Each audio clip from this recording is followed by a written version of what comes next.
Well, look, I don't know what his capability is, but I think it's good anytime you're about to start a war. And that's what the Obama administration is proposing. It's good to be reminded that the other team gets to fight too. And it's good to be reminded that it's not always going to be one-sided. So I think that, in part, if you were in Assad's position, you're trying to convince the U.S. not to do this. Charlie Rose shows up on your doorstep. You're going to look as big and bluff as much as you can to try to get the Americans to back down. So whether Van, he could deliver, I don't know. Exactly. I was just going to add, Van, is it a bluff?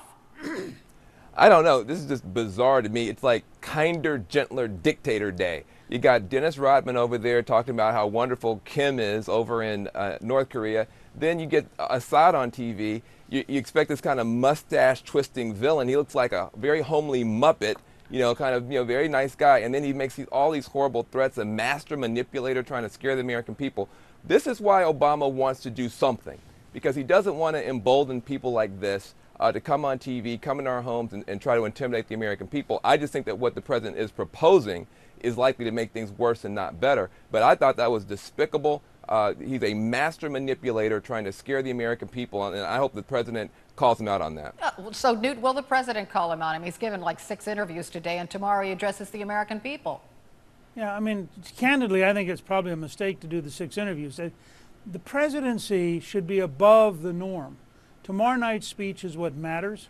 If he is successful tomorrow night, he will convince the American people, however reluctantly, that we have no choice but to hit Assad.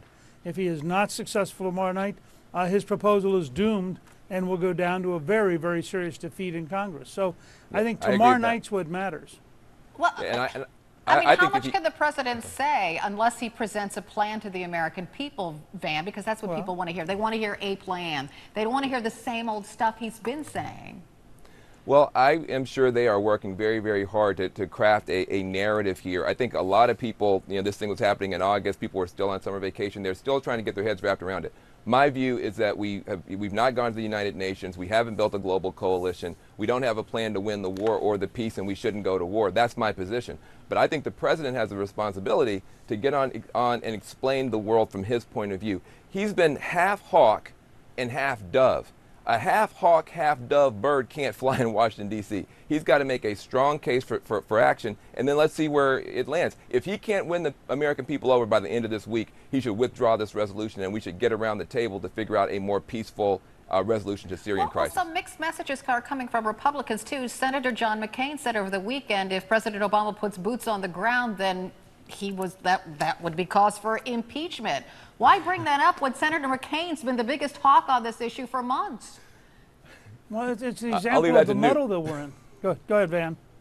No, so I'll leave that to Newt. I don't understand why McCain would start threatening to impeach the guy he's trying to get the country to rally behind, but that's kind of bizarre. Exactly. Isn't that strange, Newt?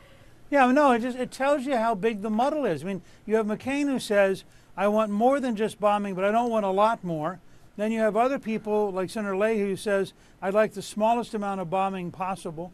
The president's trying to square this circle in which he's got people on both sides saying, I might vote yes. Why don't you wink at me and tell me I'll get what I want? And then, of course, you have McCain going off.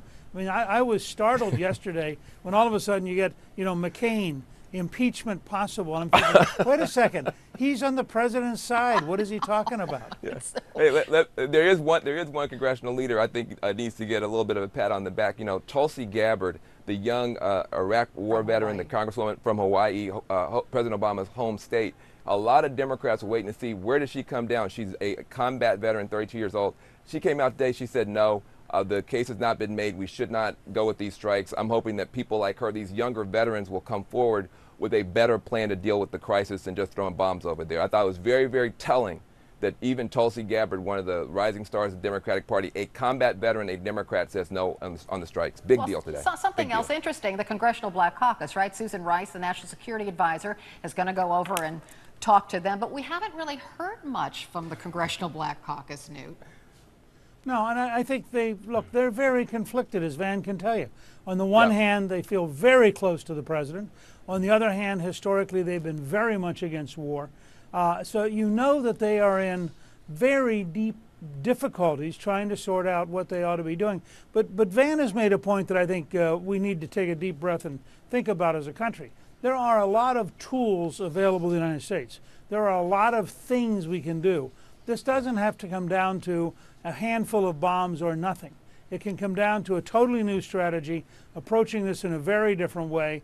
I have some friends, for example, who've laid out an entire cyber war campaign that would not involve firing anything, but would dramatically disrupt the Assad government.